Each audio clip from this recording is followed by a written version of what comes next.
Hello, hope you're safe and sound. Welcome to this special coverage of the nationwide protest and the interaction between the citizens and the political leaders on the direction of state. To kickstart this session, let's give you the ambience in some key locations across the country in the past few hours.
All right, pictures from across the country and situation across the country as well. Nigerians are in some places coming out to express, their views about the direction of state, and in some places not even coming out at all. Let's welcome the first PPRO, and that is Muyiwa Dejobi.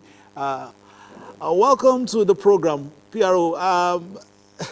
You've seen what has been happening. Good afternoon. Yes, you are almost like one of our correspondents, because I know you have been getting feelers from your men on the field across the country. So first of all, give us an update and some developments that you might want to share as well.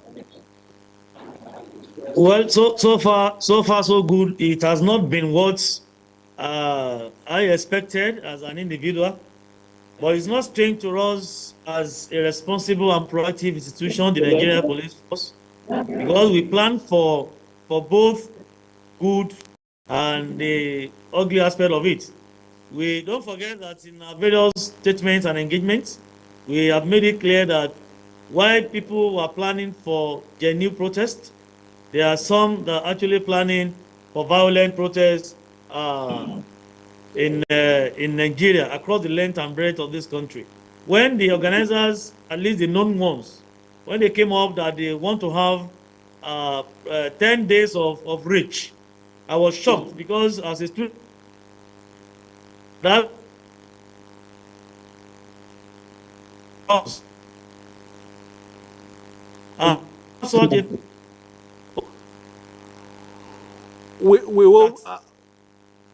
we will still try and get back to you while the signals improve. But if you can still hear me, maybe you want to go over again some of the you were talking about in terms of some of your observations even before this you hear me? protest. Are you okay with my sound? Yes, we are okay now with your sound. Me? Go ahead now. We can hear you. Okay, I was saying that we actually planned for the good side of the protest and for the ugly side of the protest. But personally, as a company manager, I was shocked that we are having it at the beginning of a process that should last for 10 days, that we're having just 3 hours into the process. We are having pockets of incidences across the length and breadth of Nigeria. In FCT alone, we have been having issues with these protesters who have not been confined to designated venues for them, who actually want to take over the Eagle Square. Those that were initially at the MK Abiola Stadium possibly came out again to take over the major expressway that leads to the international airport and coming to town. From Maraba Yanya, it has been a sort of violent protest, and that's why the police has already advised organizers of this protest to let us agree on designated venues to avoid street procession, because we know what a street procession can lead to. Definitely, I am sure they know now and they have seen the street procession, because we can see that individuals have joined the train, have joined the procession, and that's why we are having pockets of incidences. In Borno, we have recorded some attacks. In Kaduna, in fact, 2 policemen have been injured. They have been injured. In Kano, I've been told they have looted some places, private establishments, looted in Kano. In Parakot, I think the governor came out to engage them. In Lagos, so far so good, I have not received any negative, but they still went to the street. I think they are in the street in Lagos too. I think we need to understand, we can't claim to be more Roman Catholic than the Pope. The police know how to gather intelligence, and we see more than what many of them see, because the IGP came out to advise organizers, those who actually plan to have this, that they should confine themselves in certain places, not to be in the street. Has seen more. He has seen so many things, and he has gathered intelligence from various security agencies. That's what we are seeing now, and we are only appealing to them to just understand this and see how we can get it right. All right, to further add, some perspective also to what you're saying, let's also join in this conversation our correspondent on the field, Ignatius Ikwo. Ignatius, where are you at the moment and what is happening there?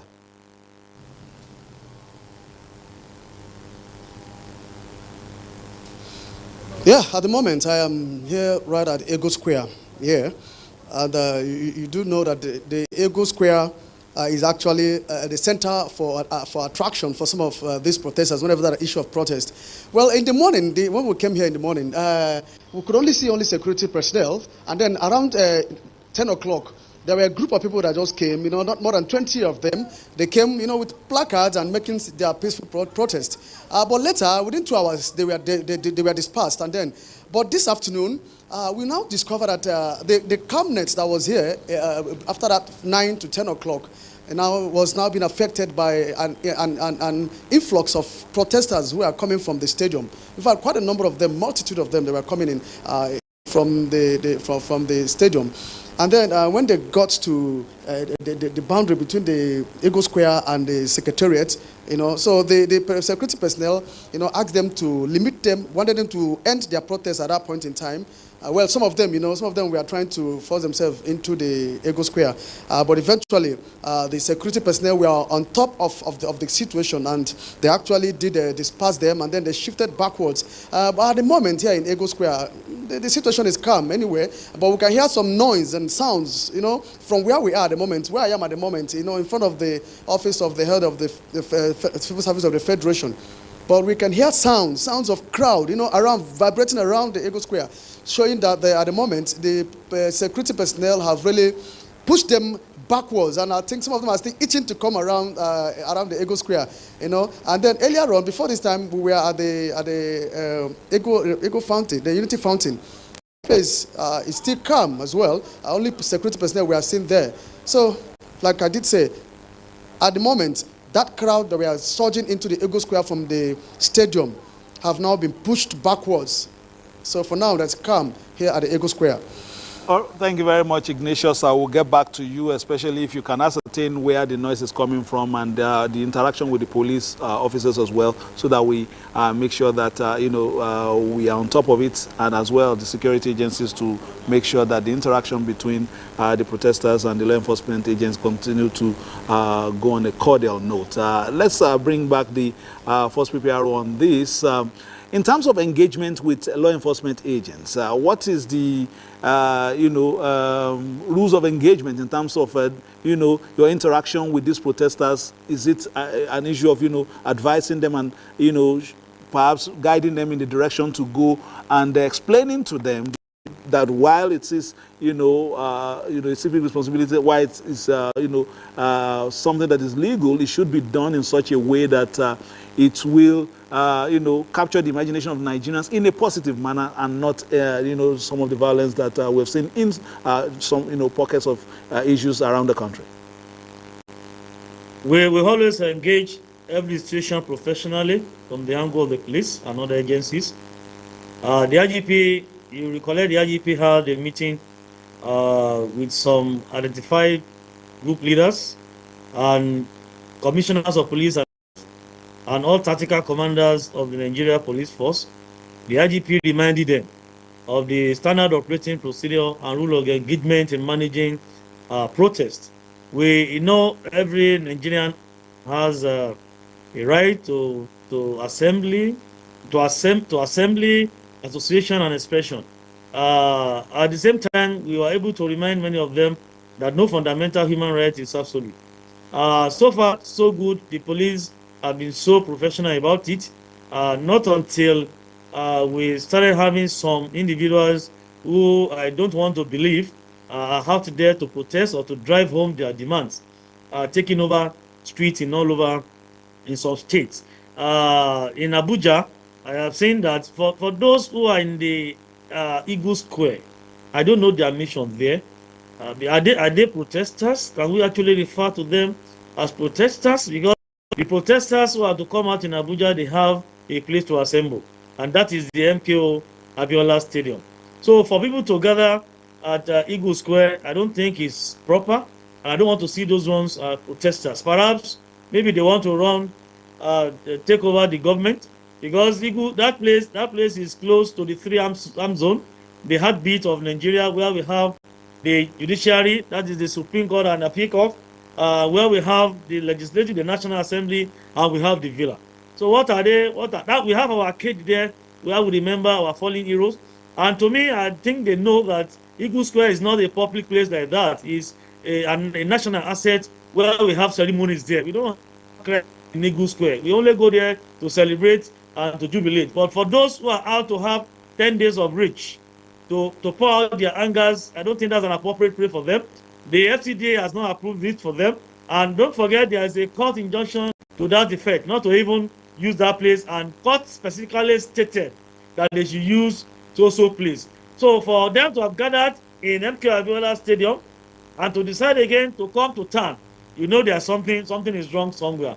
They are not actually out to pour out their grievances, to address the government and to seek for better governance, but for something else. And we are not surprised because we got this intelligence and we prepare for this. So at every point in time, we are going to handle situation the way situations come. Now they have been using tear gas in some areas because the IGP has warned our officers not to use any live ammunition and not to kill any Nigerian. The soul of an average Nigerian is so precious to the Special General Police. It's precious to us in Nigeria Police Force. It's precious to us in Nigeria as a nation. So we are not out to attack anybody. We are not out to kill any Nigerian. But the fact is, we still not allow any violence. We have been beaten once. The memories of NSAS are still fresh in our own memories. The history is there because Nigeria has its own history of violent protests in Nigeria. As a student, let me use the Kunle Adepeju crisis. That's Ali Must Go in 1978, where Kunle Adepeju, one of the best brains, a very prominent student union leader, was killed. And that is why University of Ibadan Student Union Government Building was named after Kunle Adepeju. Let me just stop it there. Then the NSAS. I was the PRO in Lagos when we had the NSAS in 2020. October 8, 2020, the leaders who actually organized NSAS came to the command headquarters. Then AIG Akim Odumosu was the commissioner of police. I was the PRO then as an SP. They presented a letter of request to the police that we should go and give to the IGP. There was no problem. After that, that same day, they went to Alausa to go and present to the deputy governor. The deputy governor was on ground. The speaker came out. They said no. They want the governor. The governor was in Ondo because he was the DG campaign for the governor in Ondo that time. Ondo material election was on. So he was not on ground, but the deputy came to receive this letter, and we managed answers for certain period before certain people. Some of them are still behind this particular protest now. Came under another guise to say they want to take over Nigeria by all means, and that is second dimension to the NSAS protest, and it became to further harms. To experience that one to happen again? Definitely no. We have been beaten once. We shall not be beaten second time. So we want to assure them again that the IGP is professional enough and all our officers on the field are professional enough. Where we're having pockets of incidences, we are managing it. I have just been told that the governor of Borno has declared 24-hour curfew in Maiduguri metropolis, and I'm sure they have attacked some places in Kano. Right. I think the governor wants to talk to them or has talked to them. Where we have all these incidences, we are going to manage them. All right. In Abuja here, there's bonfire in some places. We are going to manage them. All right, we'll try our best possible. Just a moment, just to buttress some of your, points and issues that you have raised in other parts of the country as well. We'll go to Kaduna as we speak. One of the helicopters was just flying over our studio here, but let's go to Lokoja very quickly. We'll take some pictures from Lokoja, then we'll join our correspondent there. Let's just take a few pictures from Lokoja this morning, and then we'll join our correspondent over there.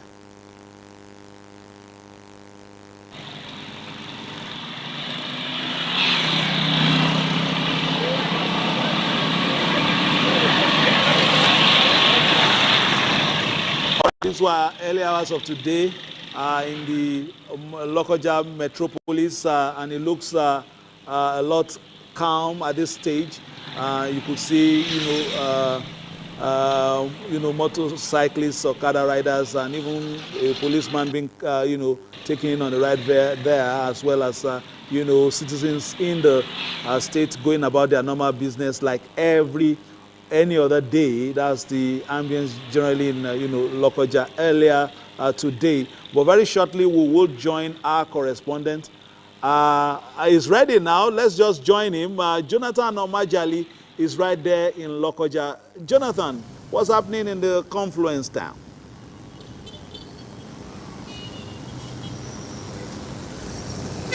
Yes, the confluence is largely peaceful, as you can tell from those visuals that you just played.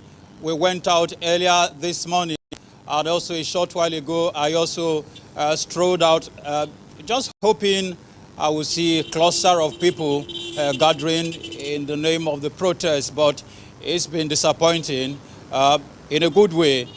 So for now, there is no protest in Lokoja.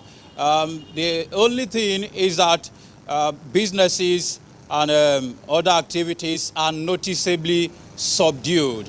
Also, the security personnel have also been patrolling major streets just to ensure that there's no breakdown of law and order. All right, but I can tell you Jonathan, authoritatively that there is no all right, cause for violence at the moment. Yes. Jonathan, earlier in the week, the governor of the state had some interactions with some youth bodies in terms of, the attitude as far as this nationwide protest is concerned. And they also reeled out some efforts to also mitigate some of the challenges that have been faced by the younger generation in your state. Could this, what we are seeing now, this actuality, could it be as a result of some of those engagements?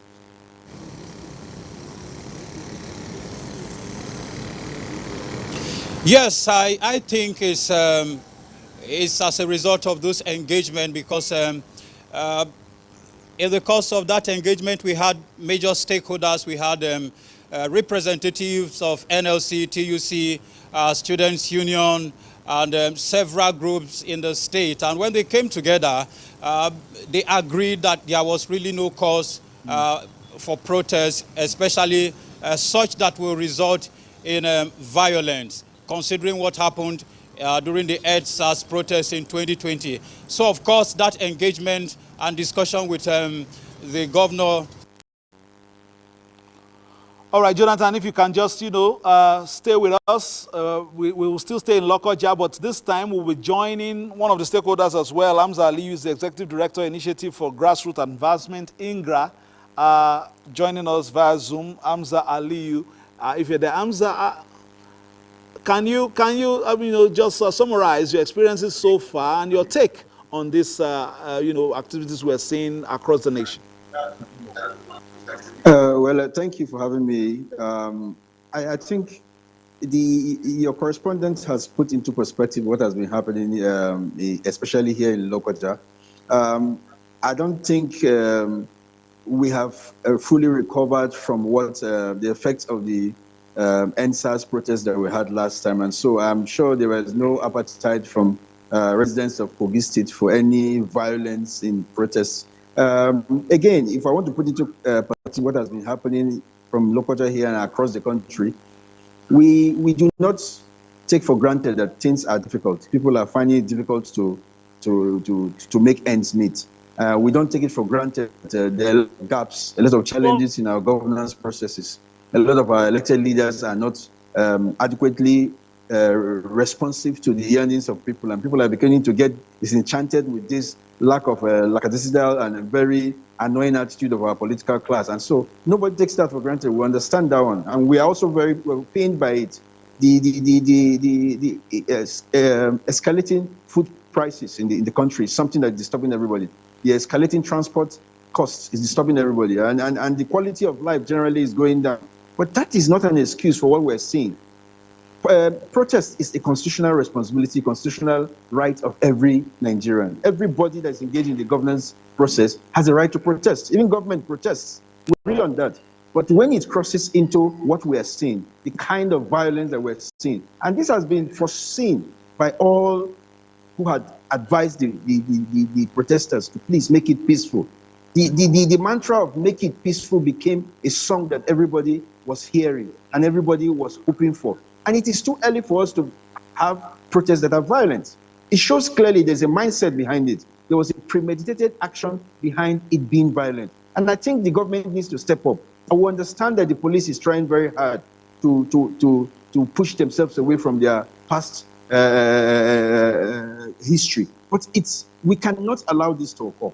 We can't allow this to continue, because very soon, a lot of us who have small businesses, a lot of us who, as well in the civil society realm, we're seeing that we are losing too much when it comes to this protest. And majority of those who are protesting don't have they don't have anything to lose in terms of the economy. So it's painful that we're getting to this point and continuously. You asked the question whether the engagement in Kogi State is the reason why we're saying this. Yes, government is engaging. Maybe too little, too late, but we want that engagement. The engagement should continue. There should be more openness in government, more response dealings between government and the people. Explain more of what.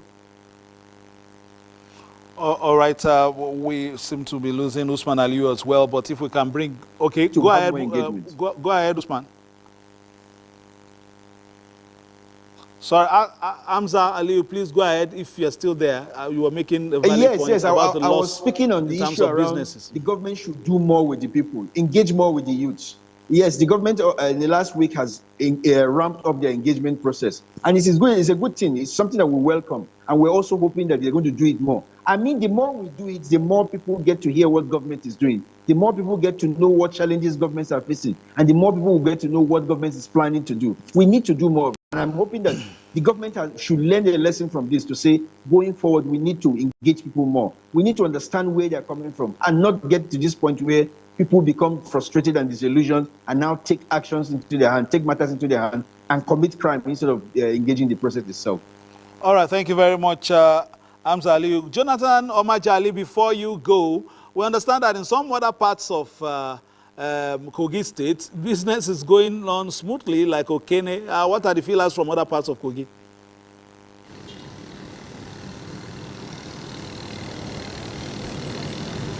Yes, from other parts of Kogi, the mood is the same. Yes. From other parts of Kogi is the same. I spoke with my colleagues in Okene, Anyiba, and also Ida, and the report is the same. There is hardly any protest going on as we speak at the moment. I think what we have in Lokoja at the moment is a reflection of what is happening in other parts of Kogi State. And just like I was saying earlier before the line went off, it's possible that the engagement between the governor, the CP and other stakeholders in the state could be pivotal to what we are experiencing at the moment. Prior to this protest, there was serious engagement between the CP and the governor, and several people agreed that there was really no point embarking on a protest that will result in destruction of lives and property, considering what was experienced in 2020. All right, thank you, Jonathan. We might still come to you later in the day to make sure that, like the police will say, area is calm and situation is under control in the course of the day. Thank you so much, Jonathan Omajali. So on that note, I think we'll return to the first PPRO, and, you know, perhaps if he's not there, maybe we'll join him when his signals are better, okay? If he's there, we will still continue with discussion, but if not, we'll return to Amza, still in, you know, Lokoja. Amza is the Executive Director of the Initiative for Grassroots Advancement. I understand that the PRO is equally back also, you know, on live. So let's, first PRO, apart from, you know, perhaps engaging the protesters directly, is there any other, you know, strategy, perhaps your colleagues in the NSCDC as well, in protecting government's property at this time and the public, you know, infrastructure at this time from, you know, any possible escalation? Yes, we are working together. Don't forget, 2 days ago or 3 days ago, the IGP had a meeting with all the heads of paramilitary security agencies, and we at our level, and everybody has a role to play. You see that the NSCDC officials too are out there. Why they are protecting critical infrastructures and national assets. The police men too have been deployed accordingly to augment their strength. We are working together. You can see them. We are all together on the field. But again, for non-kinetic measure to douse this tension, we are reaching out to certain individuals who are gurus in protest management and who are senior comrades. They are called senior comrades. Don't forget the Take It Back movement was represented in Lenis Epun Olu Adegburo SAN wrote to the IGP to be a lawyer. We are trying to, I'm sure they must have contacted him to let him know. I sent something to the director, has shown it to you, the way they were vandalizing property in Kano, street lights. I don't know what street lights has done to them. You can see the mentality that illiteracy is killing us. How we traffic lights because you are doing protests. So you see that those who actually and genuinely want to have protests, they don't fight, and we want them. Believe in our system. We run down our system. We don't believe in our system. The police and other agencies serious. We saw it come. It's here again now. There are many things in with you. A numbered personnel carrier of the police has been vandalized in Kano. Vandalized in Kano. 2 policemen injured. To manage this situation. First PRO, we will still try to establish proper audio with you. We are losing some of your, you know, words there, but just while you wait, let's. You mentioned earlier about, you know, the fact that you were the first PRO, I mean, the PRO in Lagos during the NSAS, and Lagos happens to be, you know, a location of concern to citizens in terms of what would happen as a, you know, possible flashpoint as far as this protest is concerned. Let's take some pictures from Lagos. Earlier in the day, some of the actualities we were able to capture, our correspondent were able to capture earlier in the day. We'll look at that, and shortly we discuss issues in Lagos. Some parts of Lagos earlier in the day, a crew went around to see exactly what was happening in Lagos. You can see police personnel as well as protesters and Nigerians in general, you know, looking at you know, some chanting and getting ready to move, and police deployments as well in some key locations in Maryland, under the bridge in Ikeja, key areas in the metropolis. We're looking at some of those live pictures as we speak. This was a little bit earlier in the day. I will still be bringing you more pictures from Lagos, but this was Lagos earlier in the day. So let's join our correspondent in Lagos if he's ready.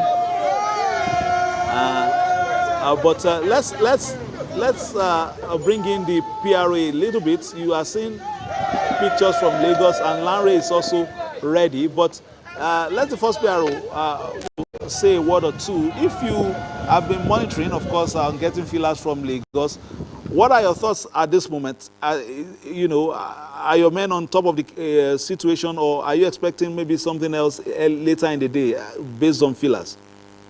We don't expect any problem in Lagos because our officers in Lagos, they are used to managing protests. We always have protests in Lagos on a daily basis. So protest management is part of them. But my fear is concerning some other states that are joining. Many who even joined these protests without having knowledge of what is it all about. Meet any one of them, ask them, why are you here? They say, make I come, I come. So that is my fear, and that's the problem I envisage. But the thing is, it's good for us to nip this in the bud. It's good for us to tell all the influencers, organizers, and those leaders who actually mobilized online to tell Nigerians for this process to go back. To tell them that I think they need to see is getting out of hand for him. All right, thank you. Do anytime, at any time. Okay. But for them who are the organizers,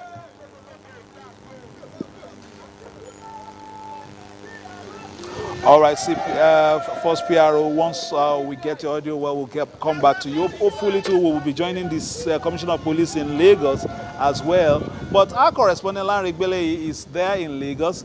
Lanre, give us a live update of what is happening in Lagos at the moment as far as the nationwide protest is concerned.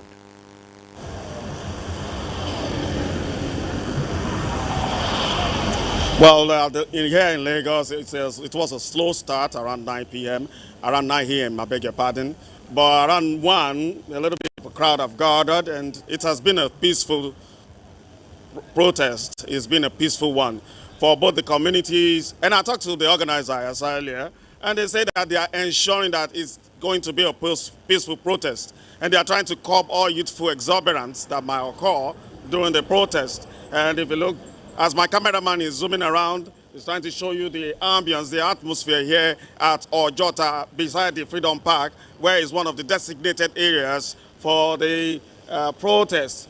Security presence is heavy here, and they've been engaging the protesters who are trying to go overboard, and they've been telling them that no, you can't go there. The shops are open. This place is near the car parks. The car parks are working, and everybody's okay right here in Ojota.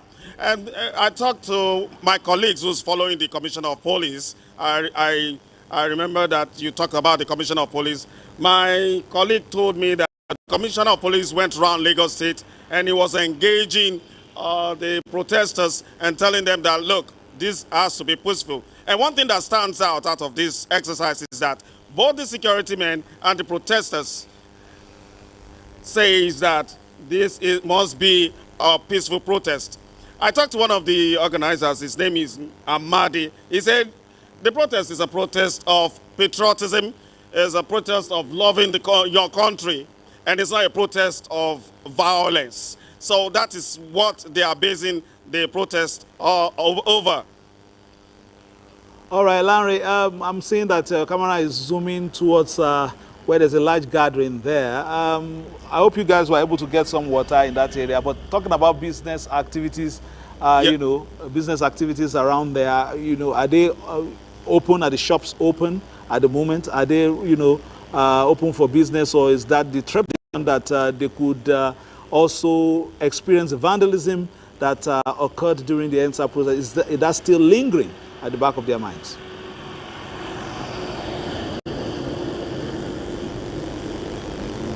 Yes, I'll do you one better. I was at the secretariat, the Alausa Secretariat, the Lagos State Secretariat.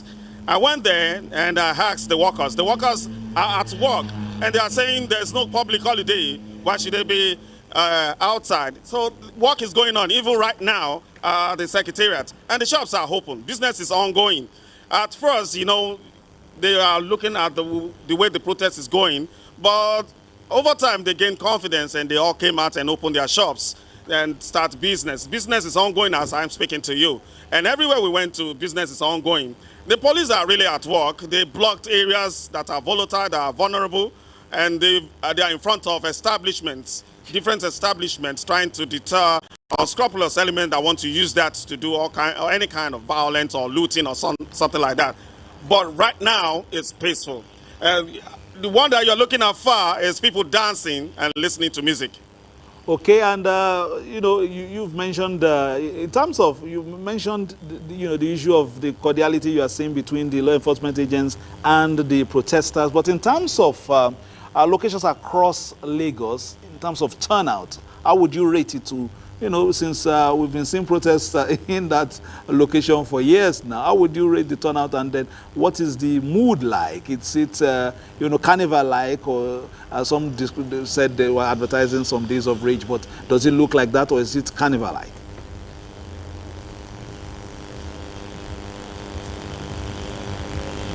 It's going to be like a carnival eventually, because as I'm talking to you, how far there's a music going on, how far there be in front of the park, and going around Lagos. It started slowly, but right now people are gathering, and it's going to be like a carnival later on. I can assure you, as we are monitoring this situation, businesses are open, and people are not confident that it's not going to be violent.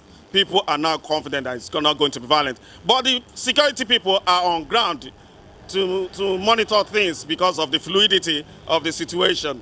Things like this can go sideways within minutes. So they are saying they are not going. In my talk with a security man, he said they are going to be on the road, monitoring, going around with helicopters and all kinds of anti-riot shield to ensure that no violence, I beg your pardon, occur.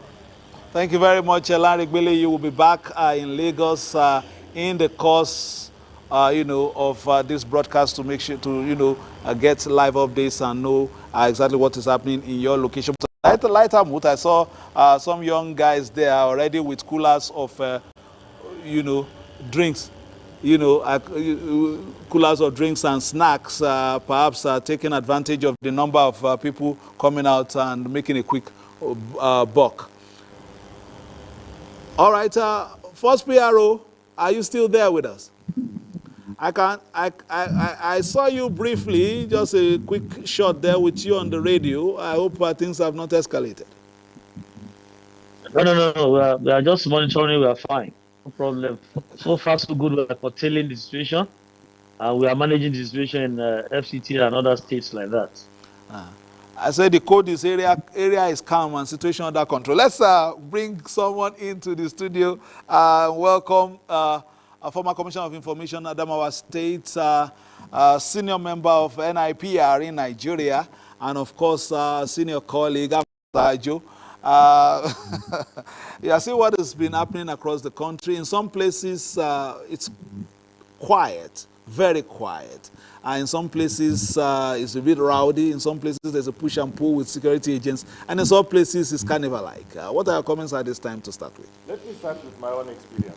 I just got a call to come here. And I live around the Kubo axis. And I must tell you that it's not been easy coming here. These guys have blocked the road intermittently. They're burning tires. They are seizing phones. They are extorting money from people who are going about their normal business. Around Dutse Junction, the junction that goes to Buari, I saw the security agents trying to control the situation. There is a very large gathering around that place, and vehicles have been blocked. And I don't know an engagement, but it's from a distance because I was in my own car. At one point, they stopped me. They almost broke my car. They were throwing dust, sand, and dirt onto my car and saying all manner of things. So I'm afraid that, criminals would not hijack these things for some purposes. I met about 2 or 3 people whose phones were forcefully, seized from them.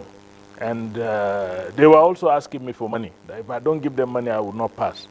And I know all that and all that. I hope it's not going to turn into an avenue for criminals to have a day. I have seen that somewhere, I think around Mararaba, they have started breaking into shops. I hope it does not escalate.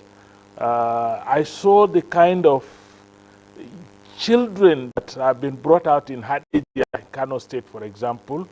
That one is very dangerous. Some of them are real toddlers. They are not even teenagers like I saw in other states.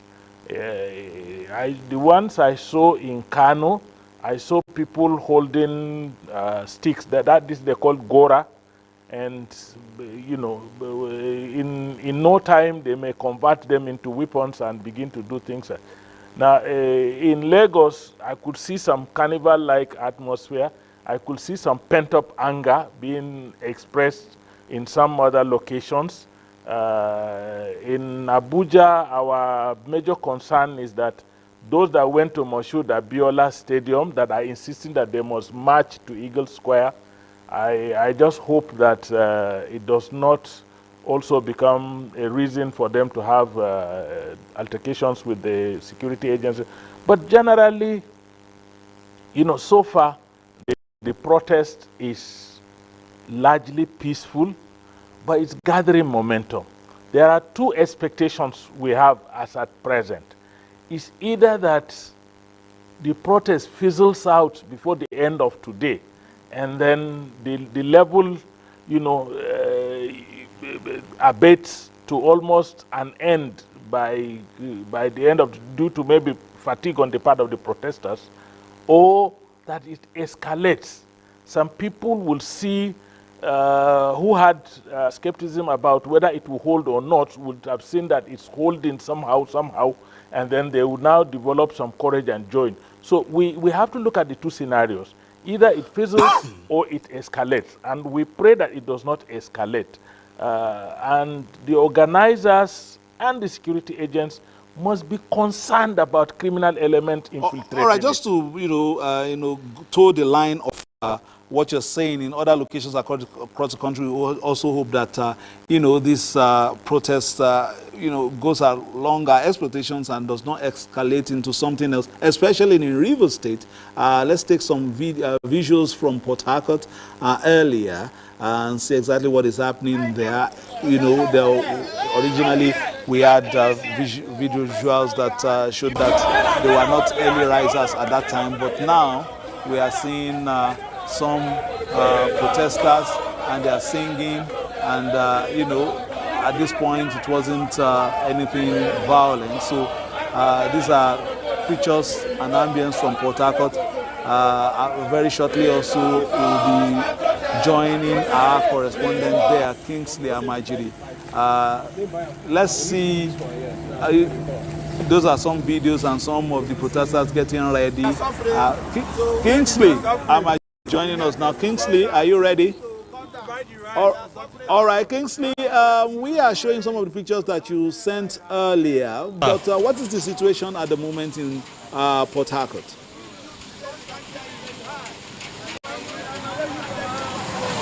Kingsley, welcome to Port Harcourt. We are exactly at Rumola Junction. If you know Port Harcourt very well, you know that Rumola is a very, very busy place where we have quite a number of these SMEs operating in this part of the town. Look behind me, you find out that the offices and SMEs of shops here are all locked.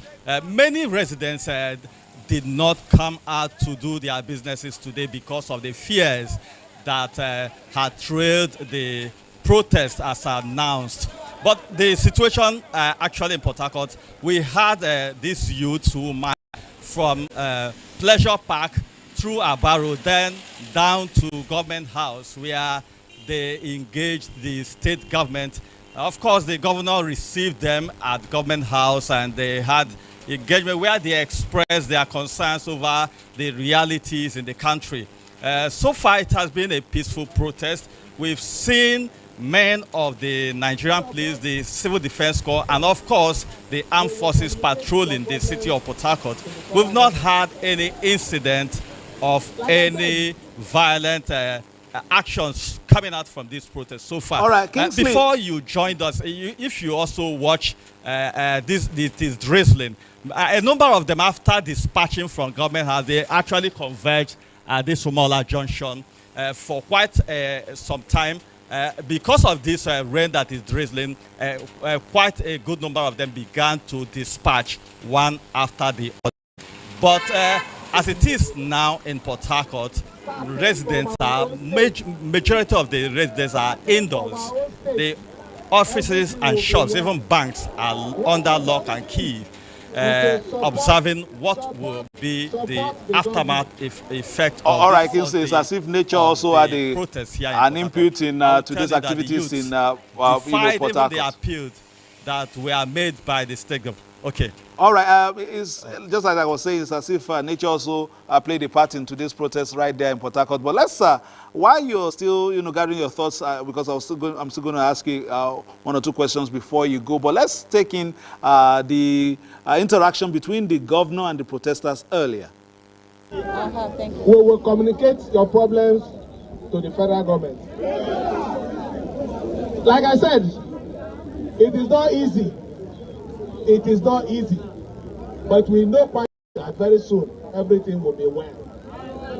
Starting from our own states,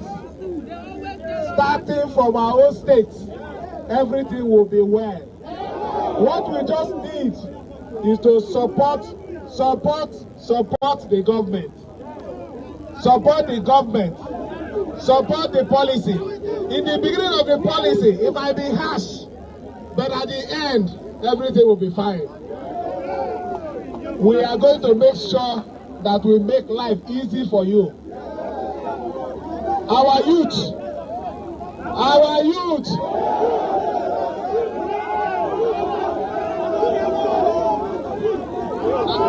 I know that you are hungry.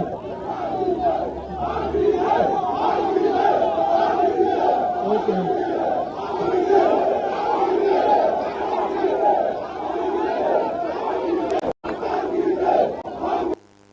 Kingsley Amajiri, I don't understand the query. I don't understand Calabari, but it seems as if I was hearing hungry there. But what exactly were they saying to the governor while he was interacting with them, Kingsley?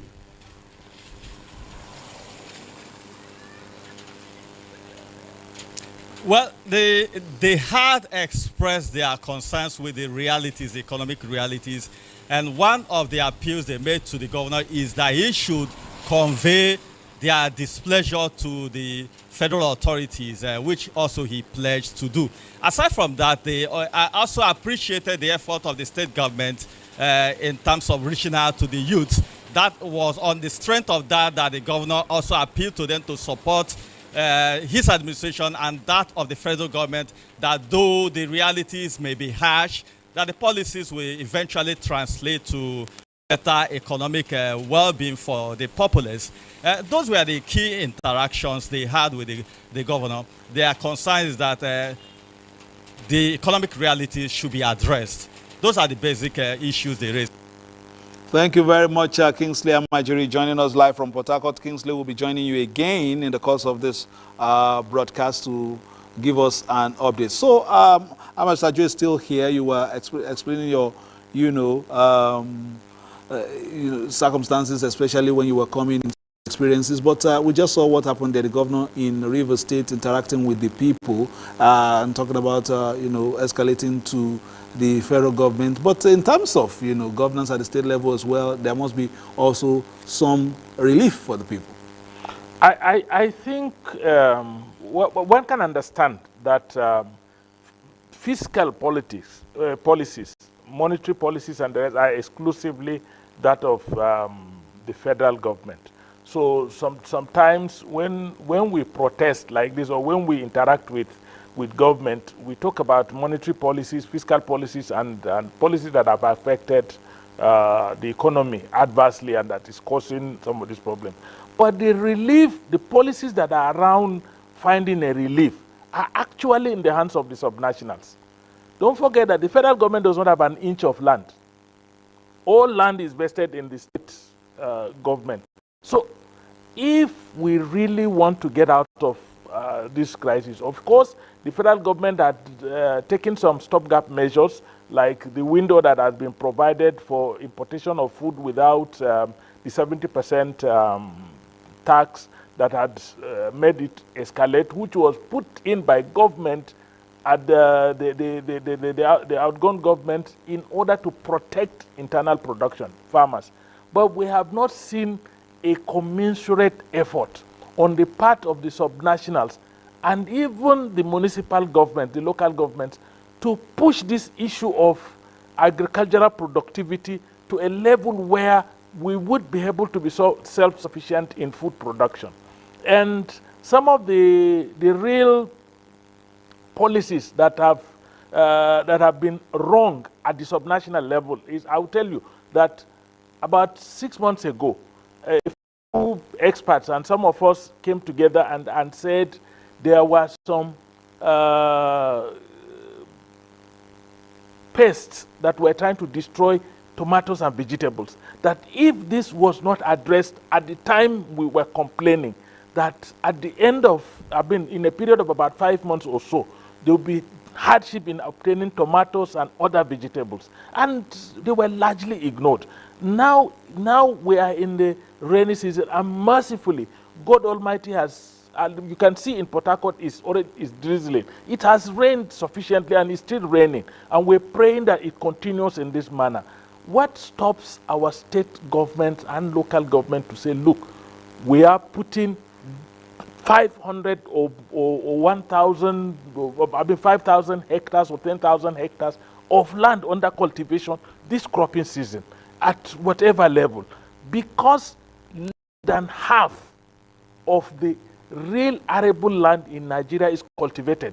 And look at what a state like Jigawa is doing, for example. What they call rice millionaires and wheat millionaires. It has just revived, wheat and rice farming in that state. We could do that. So the state government, the subnational governments are supposed to take the greater percentage of efforts to ensure that we produce enough food. Niger is doing the same thing, and we are now beginning to, with the impetus on the Ministry of Livestock, we should stop looking at it as a ministry of cows. It's not a ministry for cows, it's a ministry for livestock. Livestock includes cows, ruminants, pigs, poultry, and all other animals that are, useful to the human person. We must take advantage of all these things and upscale our productive capacity so that we can control this hunger that we are facing.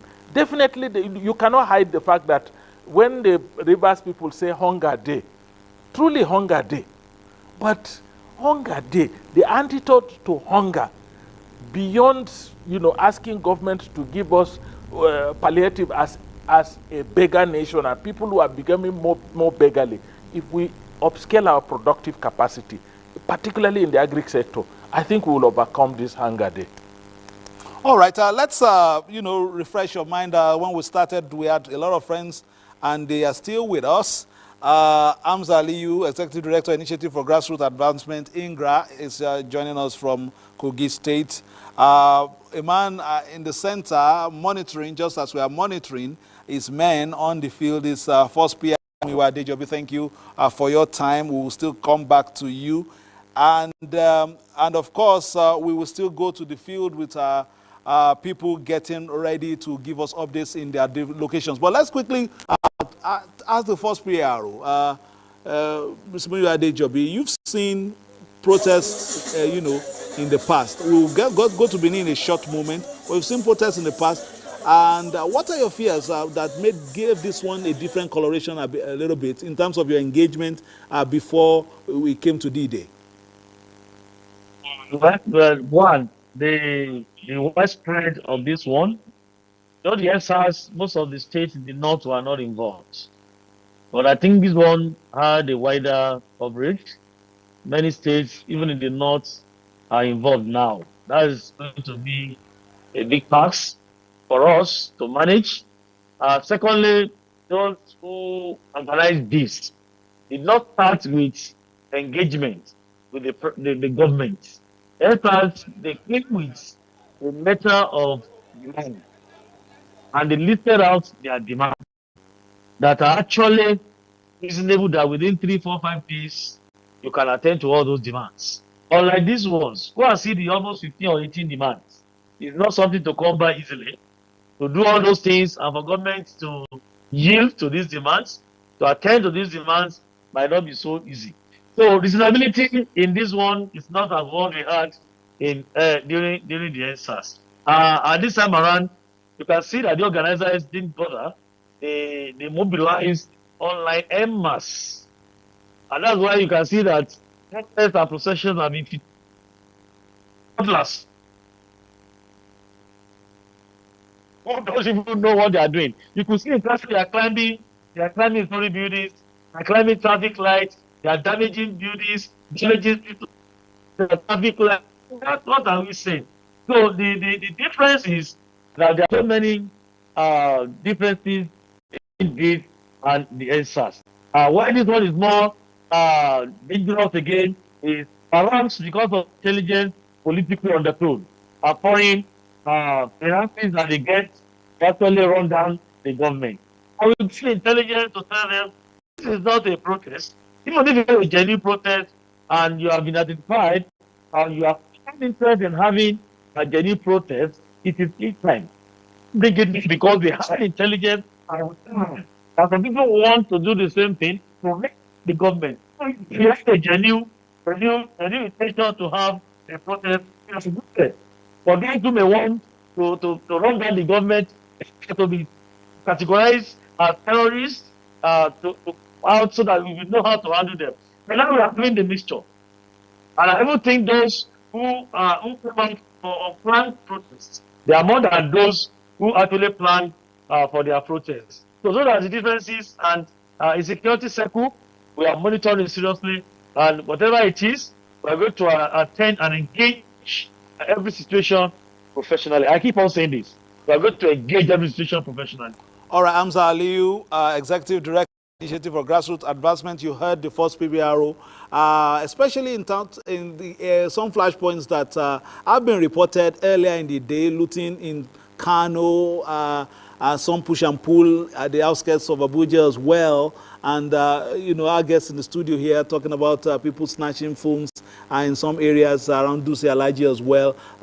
You know, elements are joining this protest, which was perhaps not the design of some of the people who wanted to join originally. What are your comments at this time? How do we keep a lead on some of these things so that they don't boil out of the pot?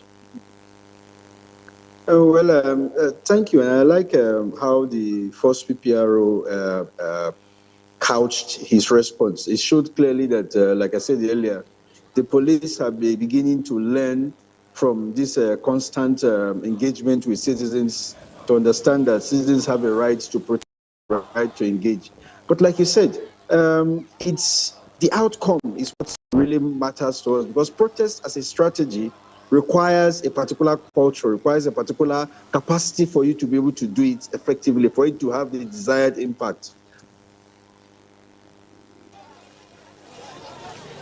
All right, we're looking at some ambience from Kano as well. In your area, Hamza, if you're still on, in your area there's not much in terms of protesters in Lokoja, but of course we'll get to, I can see that your pictures are freezing, but shortly we'll return to you. We're making some very key interventions there. But let's come to Ahmad Sajo. You've been a part of a State Executive Council. At the state level, everything can be piled on, you know, the government at the center in terms of even managing, you know, this protest and engaging with the citizens. At the state level, what should be expected in terms of maybe the state governor, commissioners, and people else of parastatals at the state level to engage, to show that there's listening here, there's, you know, an avenue to dialogue on some of these issues? I think the River State governor, for example, must be commended. Coming out to speak to the protesters is very key. And I think in all the states, what the governors and the leadership of the state should do is to actually, find a way to engage these people. Like I said at the beginning, and I'm saying it again, today is the start of the protest. Two likely things are going to happen.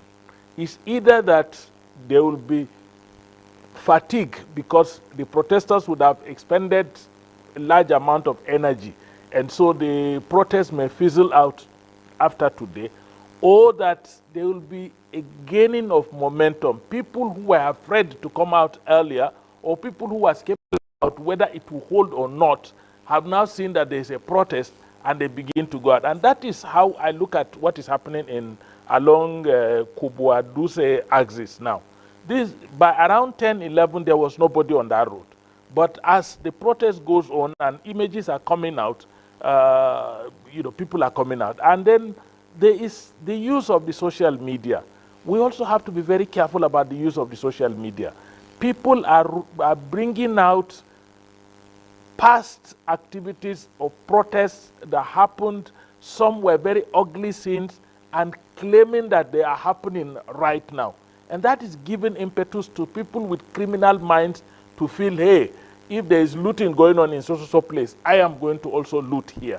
I think the subnational entities and the security agents, the key thing in the security agents' strategy for now should be intelligence gathering.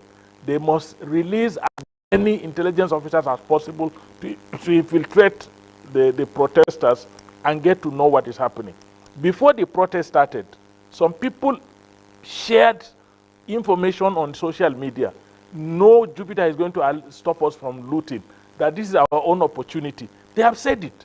So we need to begin to see that criminals don't take over this protest for their own activities. But as it is now, I hope that all the subnationals will come out and join the federal government. It's not like saying, we must crucify the federal government because it has monopoly over fiscal policy and that this crisis is a product of fiscal policy. No, I think we all are in it, and whatever benefit that accrued as a result of, for example, the savings from some of the wastefulness of governance in the past, whatever benefit that came to it, additional funds were enjoyed equally by the subnational entities. It's not like the federal government saved money and is using this money for itself alone, and the state governments are left on their own. The state governments are also key beneficiaries of whatever savings the federal government is getting from this whole process.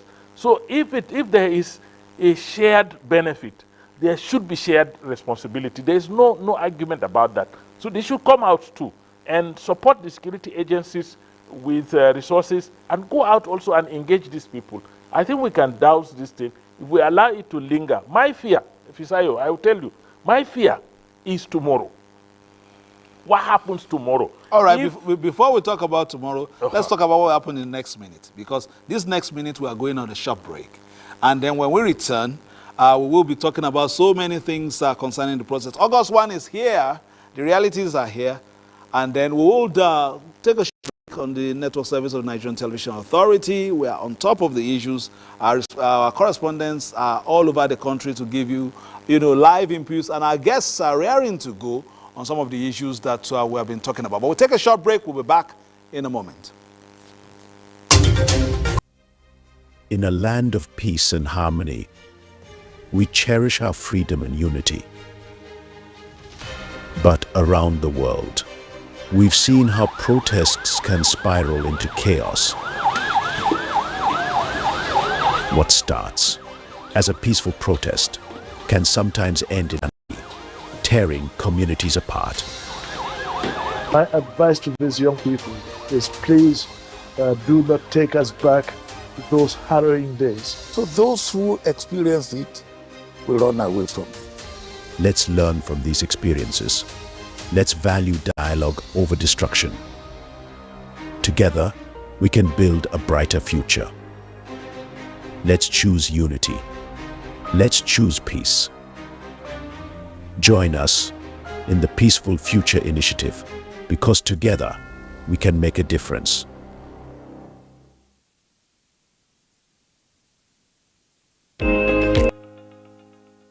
The federal government of Nigeria warns vandals of national assets, electricity transmission towers, cables and other facilities to desist from this act of sabotage. Vandalism is a serious crime punishable under the law. Vandalizing electrical equipment will affect millions of Nigerians, including your loved ones. Remember that national assets belong to all of us, hence the need to protect them. Report all cases of suspicious movement around electrical facilities to security agencies. When you see something, say something. This message is from the Federal Ministry of Information and National Orientation in collaboration with the National Counter-Terrorism Center, NCTC, Office of the National Security Advisor.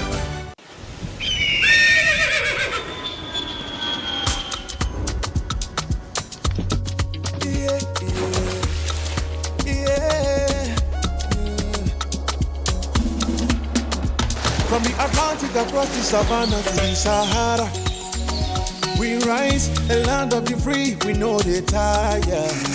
We dream great, our spirit is undying.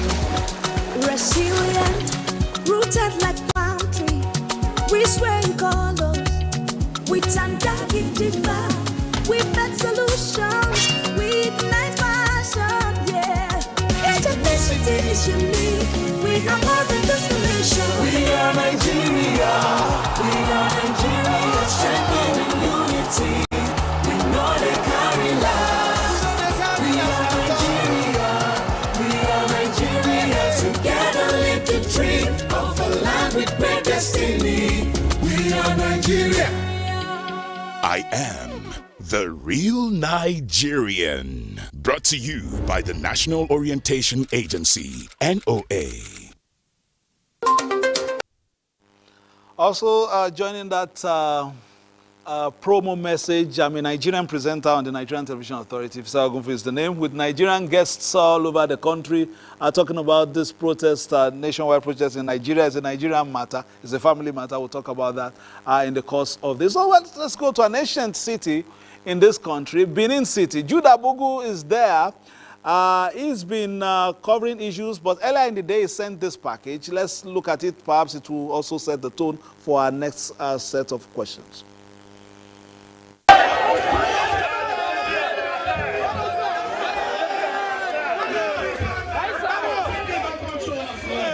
I want to appeal to you that we should continue in this tempo.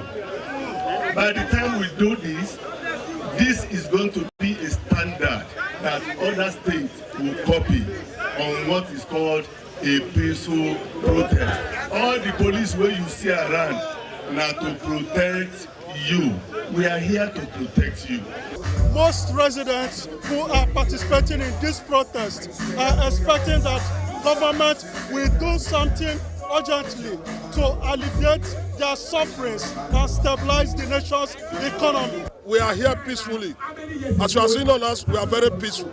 We pray and hope that this peaceful disposition will maintain, will be sustained. We don't want war, we don't want riots. We just want our government to know that Nigerians are suffering. I was surprised that a rubber of beans is now 7,000 naira. That is on the high side. I want the government to do something good. Do something good for the people. As the protesters get ready to move around the city through some designated areas, security has been beefed up around the vicinity of Ring Road and other parts of the city to ensure that hoodlums do not take advantage of the ongoing protests to cause mayhem by attacking innocent citizens and destroying property. In Benin, Jude Abugu, NTA News. Thank you, Jude, and I like that police officer there was right in the middle of the guys there. Let's quickly go to other parts of the country. Just get you clips this time, just live, materials, live clips from there. In Katsina and Yobe, we've not gone there so far. So let's take them back to back, and then we'll come back and discuss some more.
capital. That's Damaturu, the Yobe State capital as well. Some pictures are coming in from there around the city center. We can see some protesters, young Nigerians. They didn't quite get the spelling of subsidy right, but there were some valiant attempts to write that, so we commend them. So we still have Ahmad Sajo right here. Some shots from across the country. Your thoughts at this time? I want to say that very sincerely, that when they talk about a subsidy cabal in this country, I increasingly continue to believe that there is a subsidy cabal. You see, this issue of subsidy has been the reason why even our refineries are not working for us. Has been the reason why the whole process of oil importation, exportation, oil management of the oil economy had been very opaque and confusing. And I think I can see it playing in this. Everybody thinks that, the only thing that they think about is subsidy, subsidy, subsidy. Nobody is talking about something more sustainable. Why are we not talking about our refineries dead? Why are we not talking about an attempt now by government to ensure that the refineries function, including the newly built Dangote and the modular refineries, and then selling crude oils to them in Naira and ensuring that they refine and sell to the people at a cheaper rate? These are some of the things. Why are we not asking for where the CNG buses are, CNG stations, CNG kits that will reduce, our cost of transportation and very, very drastically and would be more sustainable? I think we should begin to coin our conversations around things that are sustainable for our country. We have to face realities, and some of these realities are very harsh, but like I keep saying, we need to face them so that we can overcome them and then move to the next phase. I want to see, but one thing that came out of this protest is that whether you support the protest or you oppose the protest, at least the protest has achieved one goal, that government at all levels are now, attentive to the plight of the citizens. We can build on that. And then secondly, it is very clear, crystal clear, Fisayo, that government must develop a more serious template of engaging the people. If we think that by talking to media or by having Twitter handles and the rest, we are reaching out to people, I think in that space, we will not even beat that generation that is swarthy and 247 in that space. I think government should develop a template of engaging the people beyond the media, beyond the social media. And you can see that anywhere you see a governor or a government official like that, very fine police officer, come out to talk to the people, you could see some level of understanding on the part of the people. Meaning if we engage the people more, we will engender more understanding between the government and the governed. The reason why we have a representative democracy is that these representatives, this leadership, are supposed to be engaging the people constantly. Because we have monetized our politics, because you must go and give money, you are even afraid of going to your own people. And because we are not reaching out to people, because we are not talking to people, because we are not engendering understanding on the part of the people, this is why this gap had resulted into a protest before government could come in and listen. And I think we need to develop a template of reaching out to people. First PRO, are you still there? Talking about Mr. Muyiwa Adejobi. I saw your officers on top of the game. If you saw some of the clips, especially in Benin,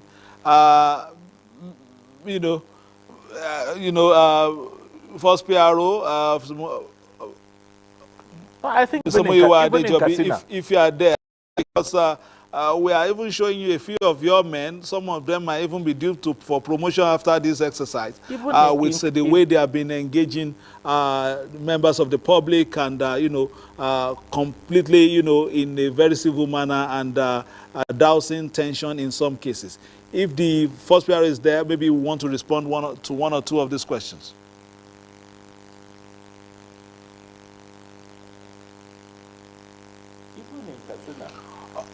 You wanted to say something? Yeah, yeah. Even in Katsina, if you see the men in uniform that are escorting the protesters, it was so civil. There's nothing to indicate that they were hostile to these people or that the protesters were angered by the presence of the uniform. No antagonism between the police and you could see that they were in Yobe. It was a little bit chaotic because probably the area where the shots were taken are not as organized. But in Katsina, you could see it was a protest march, and the march involved the security agents, in a manner that showed, we are getting more civil.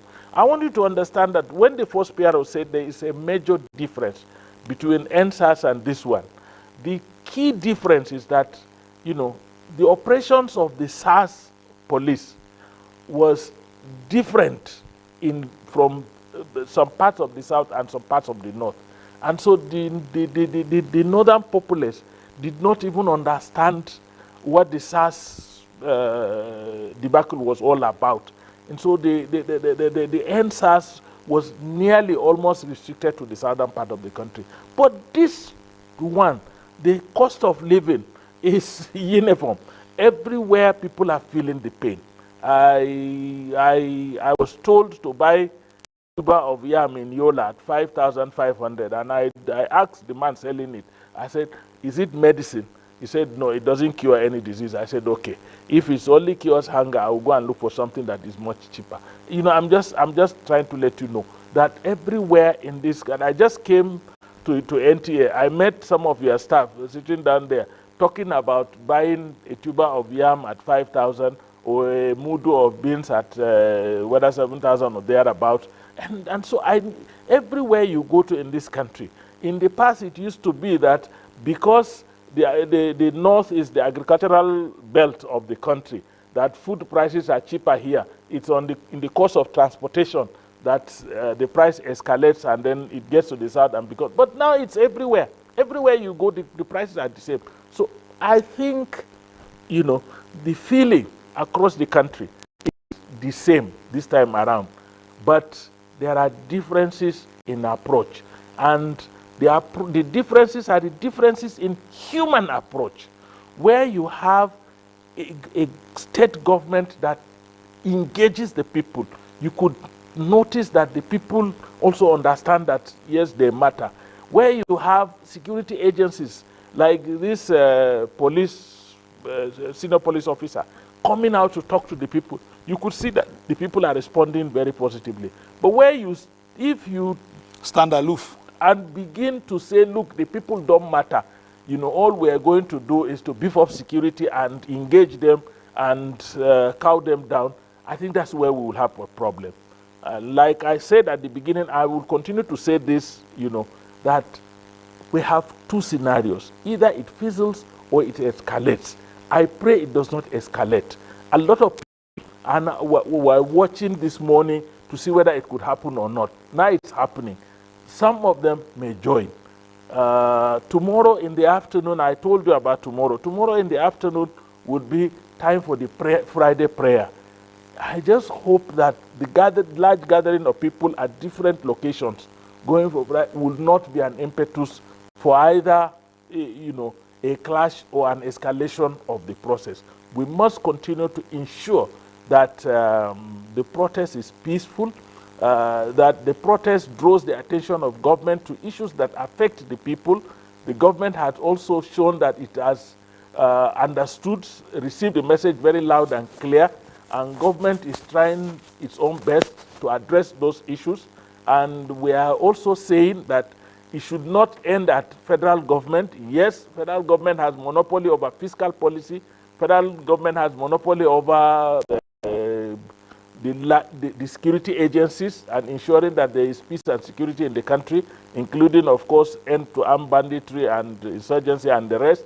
But the subnational entities have a greater role of engaging the people, of reaching out to the people, of promoting productivity among our people so as to get over this crisis that we are facing. All right, thank you. Is Amza Aliyu still there for us, Executive Director, Initiative for Grassroots Advancement? This is day one. Are you expecting it to, fizzle out as the days go forward, or what are you expecting in the course of this interaction between citizens and the leaders?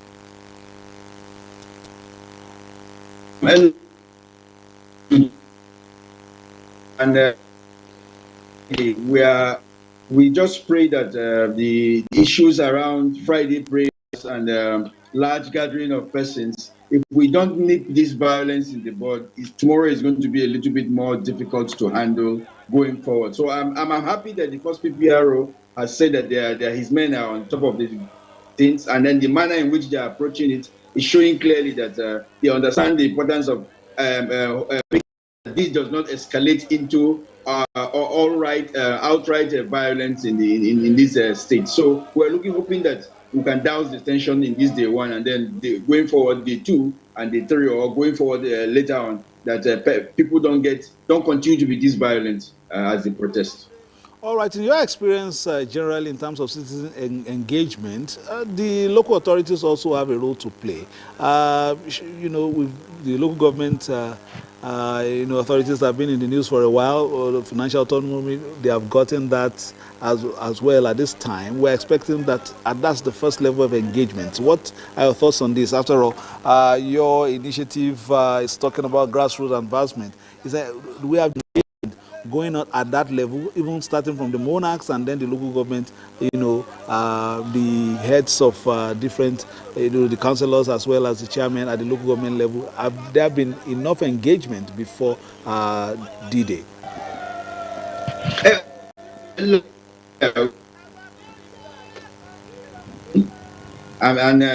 guys talked about one of the learning points from this protest is that government is beginning to understand clearly that the people they are leading needs to be engaged as they discuss the issue of governance going forward. Specifically about local government, you can see that most states did not take issues around local government governance very serious. They did not conduct elections. And my state, for instance, Kogi State, did not conduct election and put in caretaker committees. And so one of the grounds of these protests we had expected would have been that the young people should say, we want governance at that local government to be well structured, to be well, to be more strategic going forward. But the fact that it was not even on the table in terms of their demand showed clearly that the issue around local government governance on the back burner, and we've accepted the fact that states can do whatever they want to do with the local government. So most of this engagement has not been at the local and community levels. We're seeing most of this engagement at the federal and to some extent at the state levels. The local government levels and local community levels, where the traditional rulers and the community leaders will engage their persons, their people on that local level, is not available. And the local government governance doesn't exist. And so we're having states that are scrambling because of the financial autonomy that the Supreme Court has given to the state, to the local government. They are scrambling to put in place elected local government. Now, this is coming at a time when there is a large outcry from the populace, from citizens, that our governance is not as effective as it should be. And so I'm hoping that going forward, some of these conversations, some of these protests can be well structured, can be well mannered, can be well articulated to ensure that those issues that are disturbing us, that are causing the hunger, because there are no farms that are existing in the federal level, no farm exists in the state. Farms are located and food is produced at the community level, because that is where we have land. And so we should expect that the local government council should have been the first leg of engagement with citizens to say, this is what we're doing for our farmers, and this is what we're doing in terms of food production. But alas, this is not the case. And so I'm hoping, and we are praying that going forward, some of the things we're going to learn from this protest is that our local government administration must be empowered, they must be structured, they must be strengthened, so that we will be able to nip these issues in the bud as they occur. Every state is not the same. The hunger issue is not cut across. Some states are doing better than some states. Some local governments are doing better than some local governments. So we need to have these conversations at the local government level, at the community level. And I'm hoping that going forward in our protests, we'll be able to bring this to bear when we make those demands. All right, our reporters are spread across the country to see that we get updates from different parts of the country. Let's go to the gateway state, Abeokuta, and take this report.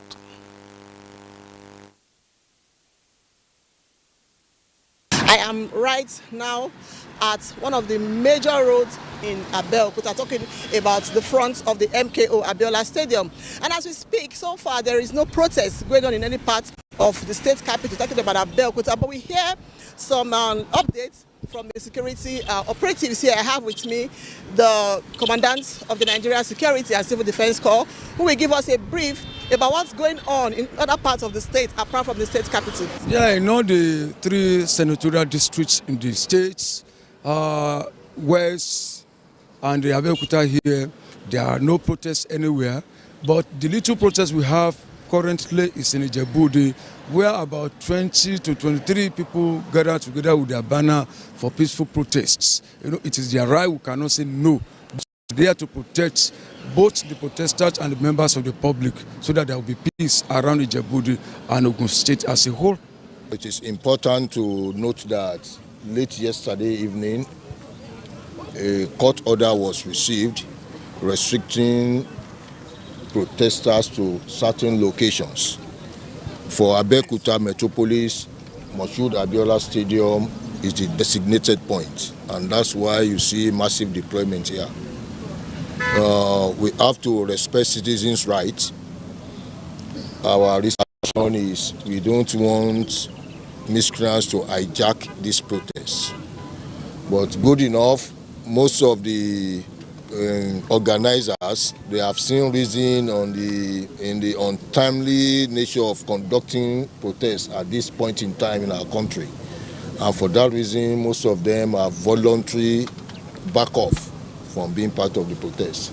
Elsewhere in parts of Abeokuta, residents were going about their daily activities. Few civil servants resumed for work while others stayed away, just as some banks offer skeletal services in Abeokuta.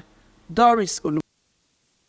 All right, thank you for that report, Doris Olumoko from Abeokuta. Presently, we'll be speaking with the CP Lagos, Degoke Fayoade. But before then, let's bring back the first PRO.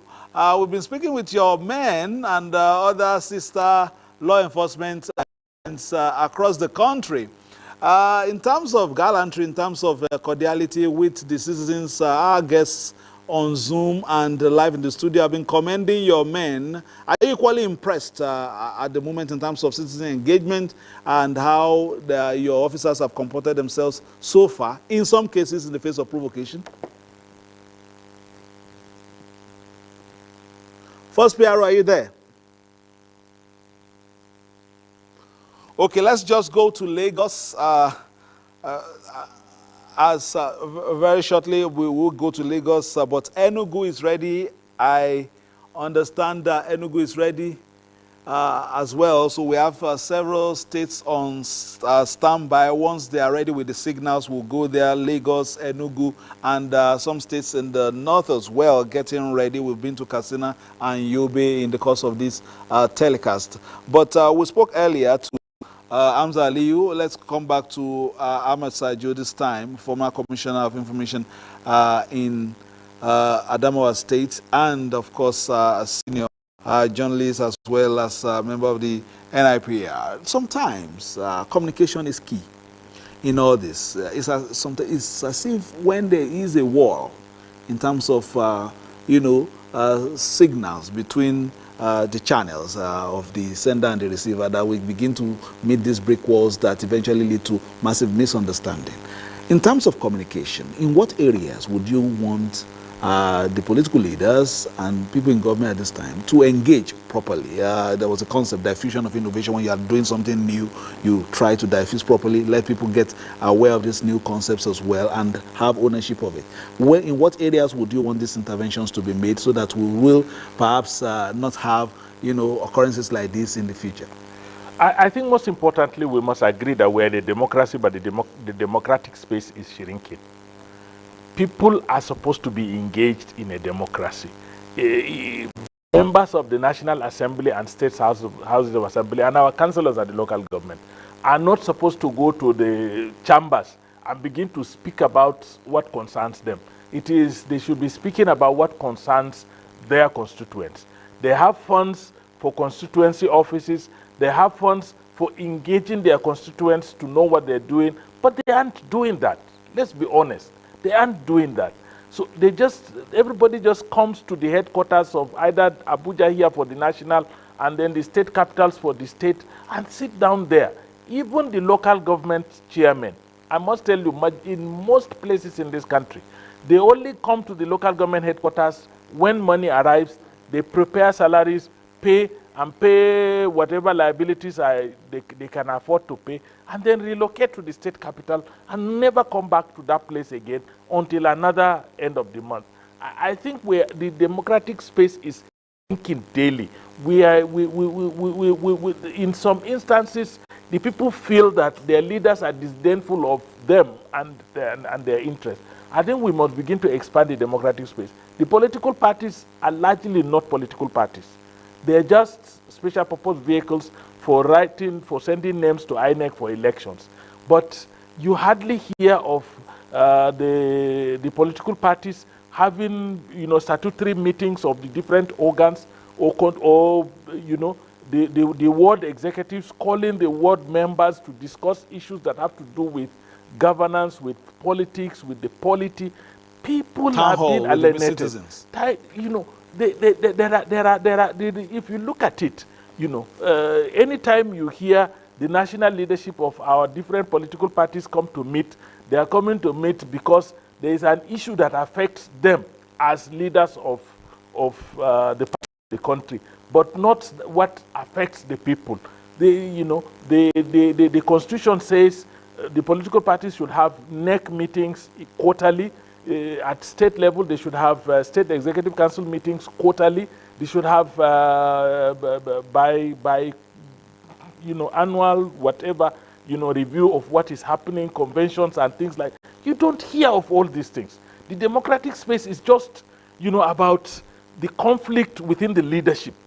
People moving from one party to the other, people quarreling over one position or the other, or not getting one benefit or the other. That's all we hear about within the democratic space. So when people feel that the democracy itself is not about them, that the people who are supposed to be the reservoir of power in a democracy are being neglected, that the power is being hijacked by either elected or appointed people, these are some of the things. So we need to democratize our own democracy, expand the space, and we need a governance template that, like I said, that engages the people beyond the media and social media. We need to have a face-to-face engagement between people in government and it's not like it didn't happen. It had happened before. I don't know if you remember Uche Chukwumereji. Uche Chukwumereji was always in markets, town halls. He would go to markets and gather people in the market and explain to them what the government was doing. I do remember also at some point Idi Farouk, also going out on and on to engage people. At the time of MAMSA, people were being mobilized across the country. The MAMSA officers at the local government level were very active.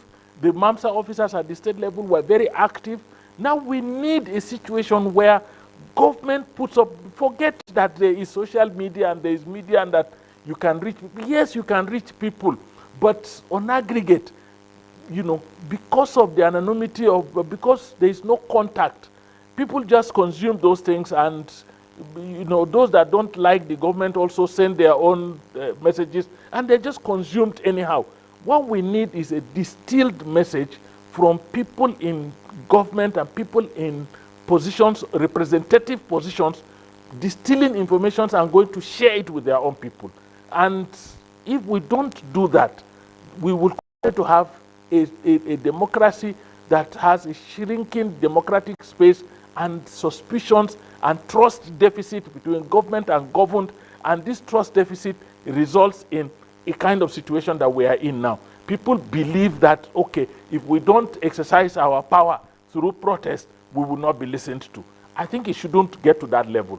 People should be listened to whether they decide to protest or they decide not to protest. All right, CP Lagos is online. It's on for us now. It's live from Lagos. CP Adegoke Fayoade is there, if I got the name correctly. CP,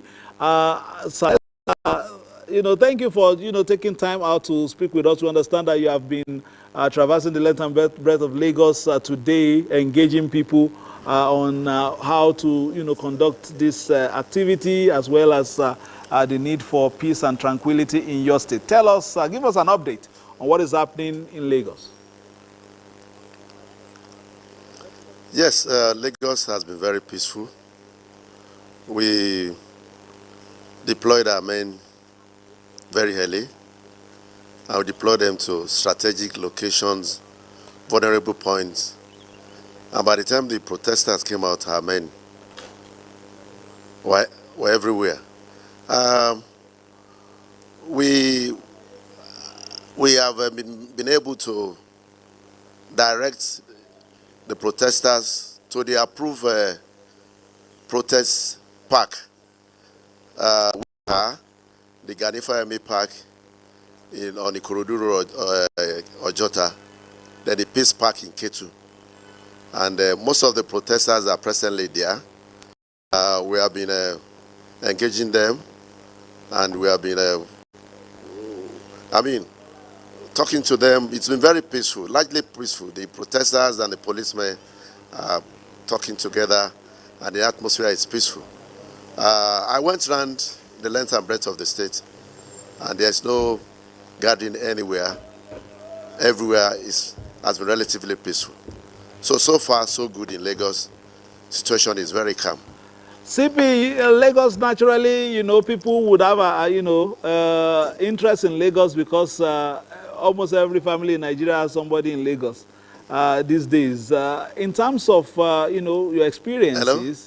If you remember what happened, in the last protest, the NSAS, have you manned some of those areas where we saw a breakdown of law and order during certain days during that NSAS protest? And then in terms of your engagement with citizens in the state, how fruitful have they been, and what are the concerns that were raised? Well, there's no concern so far. The citizens have, the protesters have been very peaceful. They are friendly, and they have not shown any sign of violence. The policemen too have been engaging them, and the atmosphere is very, very peaceful. Within the states, around the states, everybody is going about their normal business. And there's no threat anywhere, there's no molestation or attack or any ill feelings anywhere. The state is peaceful, and I believe everybody is happy in the state. In terms of being confined to the areas designated for the protests, what has the compliance level been? I mean, how has the compliance level been in terms of, complying with just confining those protests to the areas designated? Are we having gatherings in places outside the designated areas?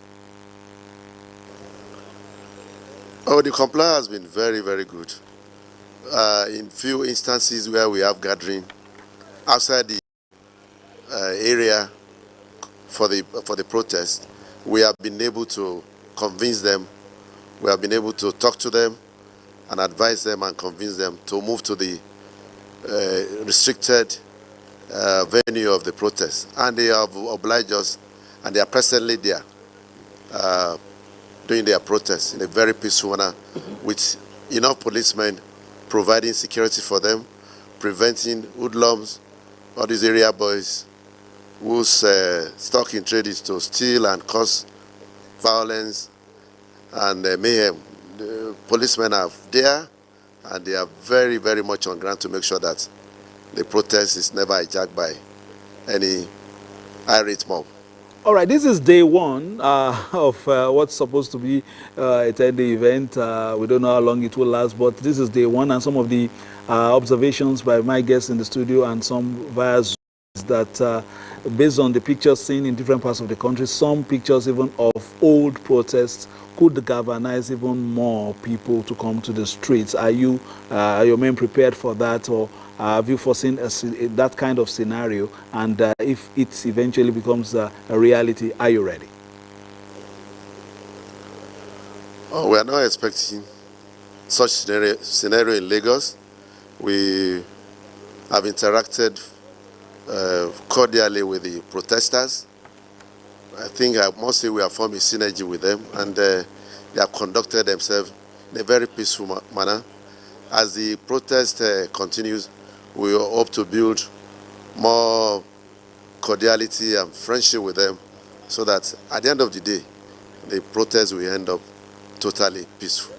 Commissioner of Police, Lagos State Command, that is Mr. Adekoki Ayode. Thank you very much for taking your time off that very busy schedule you have for today to answer our call. Thank you very much for your time. We wish you the very best in this assignment. Thank you so much. And let's go to... Thank you for having me. All right, thank you so much. Let's go come back to Abuja and talk to the first PRO. You've been waiting patiently. We spoke to you earlier, but the connection was not too good. You've seen your officers around the country. Maybe you've been listening to them, of course, on phone, but the NTA also gave the opportunity to see the activities as well. In the north, some of them were actually with the protesters beside their banners, walking in front of them and engaging them in some cordial discussions. We've seen some as well, even right in the middle, and advising in the course to go, especially in Benin, Yobe, and Katsina. These officers are showing the example that perhaps Nigerians have been, expecting over time. Is that the new thinking, this handshake with protesters and you call it non-kinetic at times, but it looks as if it's very cordial these days, especially today. That is how it should be. But don't forget that you can only talk to a crowd that is peaceful. You can only talk to a crowd that is matured and calm. The CPNO was in their midst because the people there were very calm. They are matured, and of course, they are friendly. I'm sure you won't do that in Kano, where some people have been injured, where a police rifle has been parted away before it's recovered. You can't do it in Suleja now. I was told in Suleja, in Niger State, where they have set ablaze a secretariat has been partly touched, and people there have been arrested. So it depends on actions, and the actions are equal and opposite in science. So if they are lucky in all those places where they allow CPs or the governor to talk to them, that is how it will be. But where people are bent on running down the government, painting Nigeria unsafe, painting our democracy as if we don't have democracy in Nigeria, is another game entirely because they have the ulterior motive. You can see how come they had the CP was even backing up. They surrendered him. It's because that crowd was calm, and that crowd was friendly. They wouldn't do that if they have been wielding cutlasses, if they have been stoning him, if they have been attacking him. So we are optimistic that this process will be complete in the board, because it is not this is not our issue. See Abuja now, the IGP has just ordered our choppers to start to move now to give area support. That is how terrible it is. All streets, everything have been taken over by these protesters, and who are not organized. The problem. So the thing is, we don't expect the leaders who mobilized these protesters emanate now. And they should come out and make statements to douse this tension, then call their followers to order. And those they know that they are not their followers, they are actually leveraging on the announcement and the organization they made. They should come out and come and talk to people so that they should be helped participate. They have now defied our agreement. They have defied the court order and so many other things. This places they occupy now are not the places, the areas, the venues designated for this protest. So it's making everything becoming so rowdy, making everything becoming unplanned, and the brouhaha is everywhere in the land. And this should, I don't think it should continue. So we're out there. All right, we lost the first PRO briefly there. He was making some very valid points. But let me welcome to the studio Dr. George Akwekai, Public Affairs Analyst. You've been waiting patiently. Thank you for joining us on the program. I hope you got here safe and sound. There was nothing, untoward on your way here. Yes, thank you very much for having me. When I left my house around Apollo Kogoma axis and came down to this place, I think it was pretty calm and peaceful. I saw a lot of shops open and a lot of people were going about their normal businesses. I didn't even meet police people on the way, so I think it was pretty calm.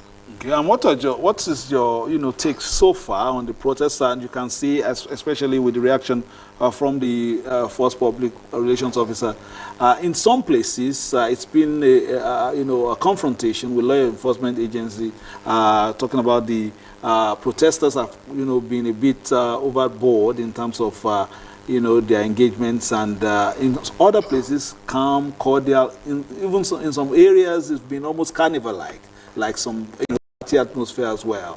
How do we, begin to, analyze these areas, and then what should we be doing, especially in the areas where it seems as if there are flashpoints?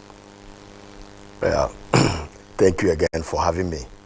I believe protest is one of the characteristics of a democratic, even though on a personal note, I believe the current protest is ill-conceived, considering what the government of President Bola Ahmed Tinubu has done so far, barely 1 year in office. But however, I believe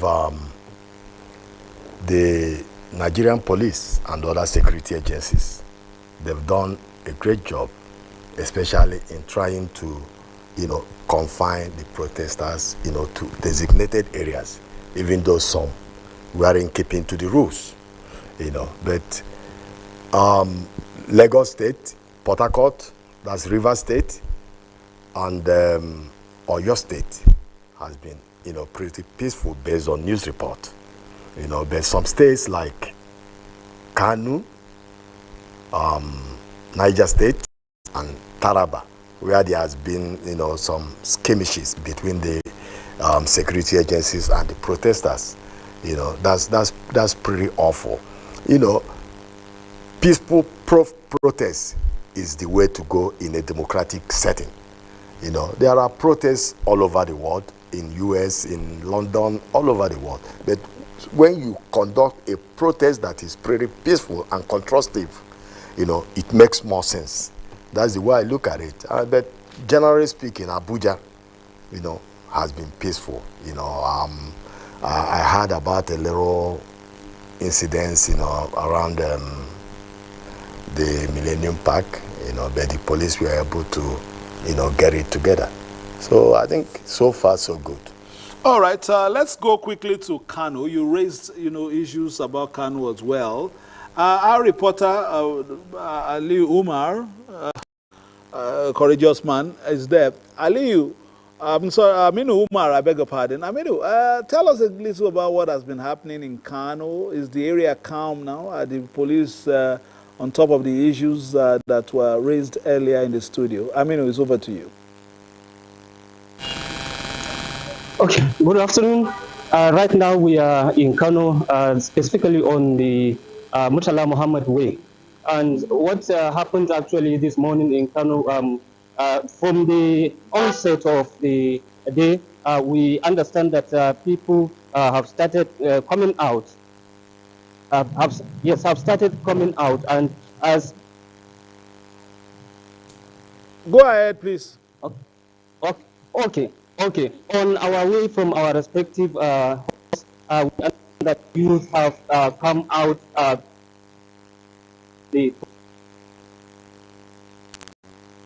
just manifest. We are losing Aminu. I'm sure you try to rejoin from Kano. Based on some of the pictures we saw earlier and some of the complaints that we heard. Is Aminu online again? Aminu, I think you can go ahead, please. Oh. Okay, we understand that since in the morning news have started coming out, the only challenge was that we could not understand whether there is a leadership as regards the protest. People were talking about protest. But what we understand, it wasn't looking like any protest because it was not defined, and the youth that came out, they were not looking actually so responsible that they have something in mind they can maybe take to the to tell them that yes, this is what we are protesting for. And later on, it started to turn into another thing because we understand, and even I've seen it myself. They started looting some places. One bakery I saw. One bakery, they looted the bakery, and then some people started rampaging on the street. But later on, because of the police intervention, we understand it has now subsided. On the street I am now, police have taken the control of the road, and in strategic locations, you will see the presence of police, and even in some business areas, when you go, you will see police strategically located on those areas, and this is for them to avert further of some areas. And even those that succeeded in looting the areas, police were able to disperse some of them, and some arrests were made. They've taken them to the police headquarters. We were earlier at the police headquarters to confirm that, but the CP was not actually there, and the PPRO, we did not see him in the office because of the what is happening today in Kano. So all right, I mean, Umar, just hold your thoughts a bit. I mean, don't go away. Just hold your thoughts a little bit. We want to also bring in our colleague Usman Aliyu at the Nyanya Karo axis of the FCT. I think you have not been able to get to the office. You've been in transit, and there are some blockages on the road, and some issues also happened. Report yourself so that we'll know why you are not here. Exactly, Fisayo. It was calm and better in the morning. People were moving freely from the Karo axis, Nyanya, down to the town.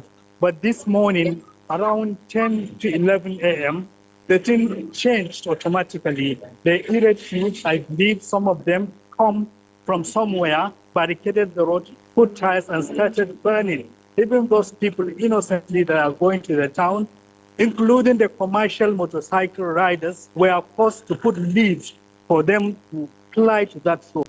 And eventually, they stopped people from going to the town, forcing people to come. And I can see when they were doing it, it was starting to turn violent. Some people that want to go to town were exchanging words with the protesters. And these protesters, I can't say I see somebody among them that is responsible. They are mostly youth below the age of 20. I can see some of them are even below the age of 10, 15, carrying all these things. But later, there are some people on top of the Karo Bridge who were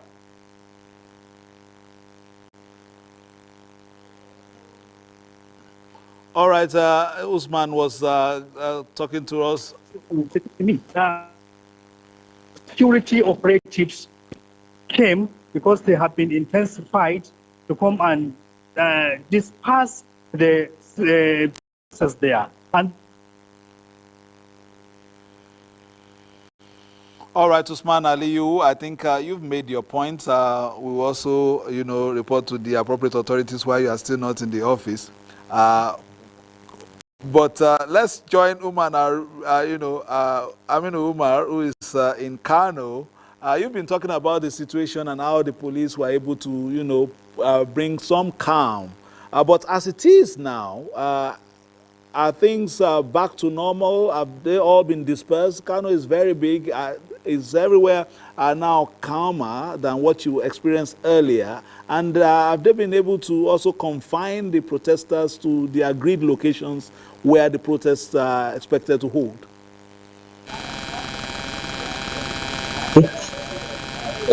Actually, the protest, I cannot say there is a specific location that the protest is holding. But what we were made to understand was that from their various locations, they are headed to the government house where they conversed on the government house. But the reports that we got from there, we got to understand that it turned also to a different thing. And all the streets on the government house and some nearby locations, they started rampaging and destroying some properties and looting some.